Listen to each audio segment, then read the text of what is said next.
जय श्री राधे, जय श्री कृष्ण। मंदिर श्री बंसी वाले महात्मा यूट्यूब चैनल अंबाला शहर की ओर से हम आप सबका हार्दिक अभिनंदन करते हैं। जैसा कि आप सभी जानते हैं कि कार्तिक मास का पावन महीना चल रहा है, तो उसी उपलक्ष्य में आज हम आपको सुनाने जा रहे हैं कार्तिक मास महात्म्य के 5वें अध्याय की परम पावन कथा। आज तक आप हमारे चैनल पर कार्तिक मास महात्म्य के 4 अध्यायों की कथा आप सुन चुके हैं, तो अब आप सुनिए कार्तिक मास महात्म्य के 5वें अध्याय की परम पावन कथा। इस कथा को आप श्रद्धा भावना से और पूरी कथा सुने, क्योंकि कथा को हमेशा पूरा ही सुनना चाहिए और श्रद्धा भावना से सुनना चाहिए, तभी उसका पूरा पुण्य मिलता है। तो अब आप सुनिए कार्तिक मास महात्म्य के 5वें अध्याय की परम पावन कथा। बोल श्री राधा कृष्ण भगवान की जय। बोल श्री हरि विष्णु भगवान की जय। बोल कार्तिक मास महात्म्य की जय। अब श्री पद्म पुराण के अनुसार कार्तिक मास महात्म्य के 5वें अध्याय की कथा। राजा पृथु ने कहा, हे मुनि, आपने कार्तिक और माघ के स्नान का महान फल बतलाया। अब उनमें किए जाने वाले स्नान की विधि और नियमों का भी वर्णन कीजिए, साथ ही उनकी उद्यापन विधि को भी ठीक ठीक बताइए। नारद जी कहने लगे, हे राजन, तुम भगवान विष्णु के अंश से उत्पन्न हुए हो, तुम्हारे लिए कोई बात अज्ञात नहीं है, तथापि तुम पूछते हो, इसलिए मैं कार्तिक के परम उत्तम महात्म्य का वर्णन करता हूँ। सुनो, आश्विन मास के शुक्ल पक्ष में जो एकादशी आती है, उसी दिन आलस्य छोड़कर कार्तिक के उत्तम व्रतों का नियम ग्रहण करें। व्रत करने वाला पुरुष पहर भर रात बाकी रहे तभी उठे और जल सहित लोटा लेकर नगर से बाहर नेत्रे कोण की ओर जाए। दिन और संध्या के समय उत्तर दिशा की ओर मुंह करके तथा रात हो तो दक्षिण की ओर मुंह करके मल मूत्र का त्याग करें। पहले जनेऊ को दाहिने कान पर चढ़ा लें और भूमि को तिनके से ढककर अपने मस्तक को वस्त्र से आच्छादित कर ले। शौच के समय मुख को यत्न पूर्वक बंद रखें, न तो थूके और न मुंह से ऊपर को सांस ही खींचे। मल त्याग के पश्चात गुदा भाग तथा हाथ को इस प्रकार धोए जिससे मल का लेप और दुर्गंध दूर हो जाए। इस कार्य में आलस्य नहीं करना चाहिए। 5 बार गुदा में, 10 बार बाएं हाथ में तथा 7 बार दोनों हाथों में मिट्टी लगाकर धोएं। फिर 1 बार लिंग में, 3 बार बाएं हाथ में और 2 बार दोनों हाथों में मिट्टी लगाकर धोएं। यह गृहस्थ के लिए शौच की विधि बताई गई है। ब्रह्मचारी के लिए इससे दुगुना, वानप्रस्थ के लिए तिगुना और सन्यासी के लिए चौगुना करने का विधान है। शौच कर्म से हीन पुरुष की सभी क्रियाएं निष्फल हो जाती हैं। जो अपने मुंह को अच्छी तरह साफ नहीं रखता, उसके उच्चारण किए हुए मंत्र फलदायक नहीं होते। इसलिए प्रयत्न पूर्वक दांत और जीभ की शुद्धि करनी चाहिए। गृहस्थ पुरुष किसी दूध वाले वृक्ष की 12 अंगुल की लकड़ी लेकर दातुन करे, किंतु यदि घर में पिता की स्याह तिथि या व्रत हो तो दातुन ना करे। दातुन करने के पहले वनस्पति देवता से इस प्रकार प्रार्थना करें कि हे वनस्पति, आप मुझे आयु, बल, यश, तेज, संतति, पशु, धन, ब्रह्म ज्ञान और स्मरण शक्ति प्रदान करें।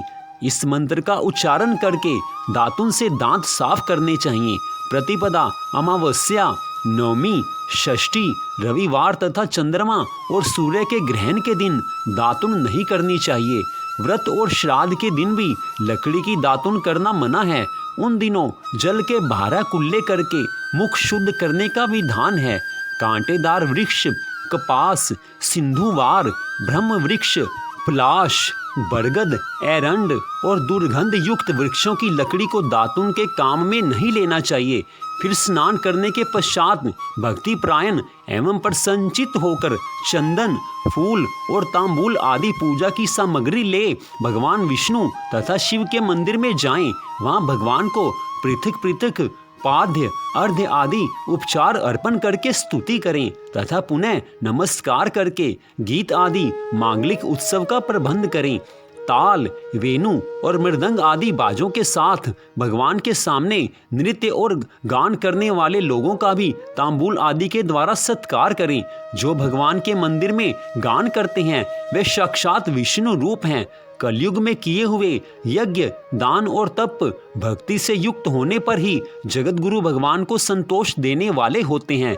राजन, एक बार मैंने भगवान से पूछा कि हे देवेश्वर, आप कहाँ निवास करते हैं?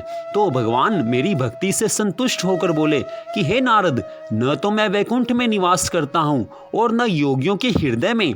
मेरे भक्त जहाँ मेरा गुणगान करते हैं, मैं तो वहीं निवास करता हूँ, वहीं मैं भी रहता हूँ।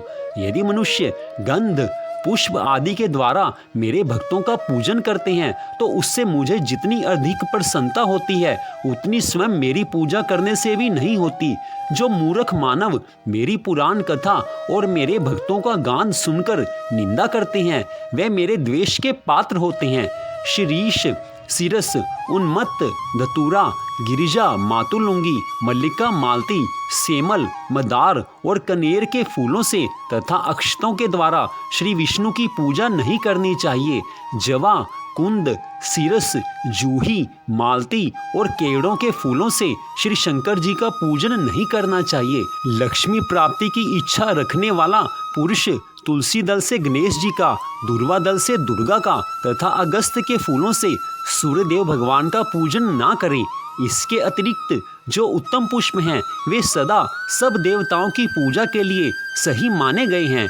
इस प्रकार पूजा विधि पूर्ण करके देव भगवान से क्षमा प्रार्थना करें कि हे देवेश्वर देव, मेरे द्वारा किए गए आपके पूजन में जो मंत्र, विधि तथा भक्ति की न्यूनता हुई हो, कमी हुई हो, वह सब आपकी कृपा से पूर्ण हो जाए। उसके बाद प्रदक्षिणा करके दंडवत प्रणाम करें तथा पुनः भगवान से त्रुटियों के लिए क्षमा याचना करते हुए गायन आदि समाप्त करें। जो इस कार्तिक की रात्रि में भगवान विष्णु तथा शिव की भली भांति पूजा करते हैं वे मनुष्य पापहीन हो अपने पूर्वजों के साथ भगवान श्री विष्णु जी के धाम में जाते हैं। तो इस प्रकार कार्तिक मास महात्म्य के 5वें अध्याय की कथा का यहाँ पर विश्राम होता है। यह सारी परम पावन कथा आप श्री पद्म पुराण में से सुन रहे हैं, क्योंकि पद्म पुराण में भगवान की विशुद्ध रूप से कथा कही गई है और इस कथा को सुनने वाले के ऊपर भगवान की अनंत कृपा होती है। कार्तिक मास महात्म्य के 5वें अध्याय की कथा को सुनने से आपके जीवन में कभी कोई कमी नहीं आएगी। भगवान आपके परिवार के ऊपर सदा कृपा बनाए रखेंगे। तो मंदिर श्री बंसी वाले महात्मा यूट्यूब चैनल अंबाला शहर की ओर से आपने कार्तिक मास महात्म्य के 5वें अध्याय की कथा को सुना। आपसे यह निवेदन है कि आप हमारे चैनल को सब्सक्राइब करें ताकि आगे आने वाली सभी कथाओं को आप सुन सकें और आप इस कथा को आगे लोगों तक पहुंचाएं। इस वीडियो को शेयर करें, क्योंकि कोई और अगर आपकी वजह से भक्ति में लगता है तो भगवान की कृपा आपके ऊपर अधिक होती है। भगवान की भक्ति करना और किसी और को भगवान की भक्ति में लगाना दोनों सर्वोत्तम कहे गए हैं। आपकी वजह से कोई भगवान की कथा सुन पाए, उससे अच्छी बात और हो ही क्या सकती है। तो इस कथा को आपने सुना, आपका मंदिर श्री बंसी वाले महात्मा यूट्यूब चैनल अंबाला शहर की ओर से हार्दिक धन्यवाद। भगवान श्री राधा कृष्ण जी की, भगवान श्री हरि विष्णु जी की, तुलसी माता की कृपा सदा आप सब पर बनी रहे। इसी मंगल कामना के साथ जय श्री राधा रानी जी की, जय श्री कृष्ण भगवान जी की, जय श्री हरि विष्णु भगवान जी की, जय तुलसी महारानी की, जय कार्तिक मास महात्म्य की।